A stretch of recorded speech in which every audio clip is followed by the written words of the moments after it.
नमस्कार, मनीषा सिक्रेट रेसिपीमध्ये सर्वांचे खूप खूप स्वागत आहे। तर आज मी घेऊन आली आहे पोहा रेसिपी, ती सुद्धा एका वेगळ्या पद्धतीने।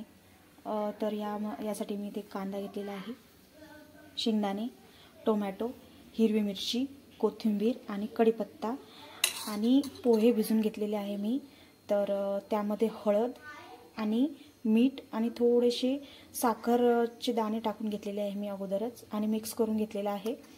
तर आपण तेल गरम करण्यासाठी ठेवून घेऊया। तेल गरम करण्यासाठी ठेवलेलंच होतं मी अगोदरच। तेल गरम झाल्याच्या नंतर आपल्याला नेहमीप्रमाणेच जिरे मोहरी घालून घ्यायचं आहे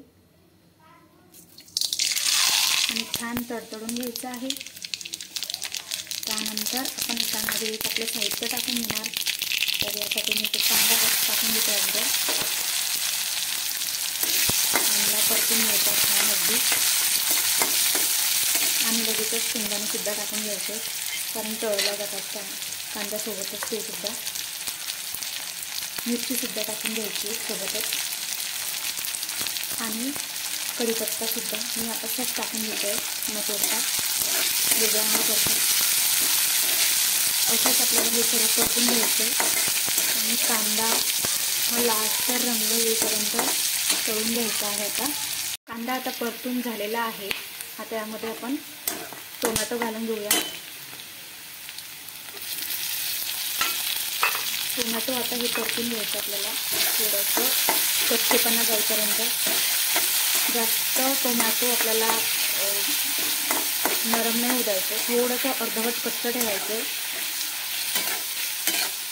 ज्यामुळे याला मार्केटसारखी टेस्ट येते। पोह्यांना मार्केटमध्ये जसे पोहे मिळतात ठेल्यावरती, त्याच पद्धतीची म्हणजे तीच चव या पोह्यांना येते जर या पद्धतीने जर बनवले। टोमॅटो हे अर्धवट कच्चंच ठेवायचं असतं आणि कांदासुद्धा थोडी त्याची कसर राहू द्यायची। तर आता हे टोमॅटो आपण होऊ द्या। टोमॅटो ऑलमोस्ट आता झालेला आहे। आता पोहे भिजवलेले पोहे हे यामध्ये घालून घ्यायचे। हळद आणि मीठ अगोदरच घातल्यामुळे आपल्याला हळद आणि मीठ घालायची गरज नाही आणि छान अगदी परतून घ्यायचं व्यवस्थित।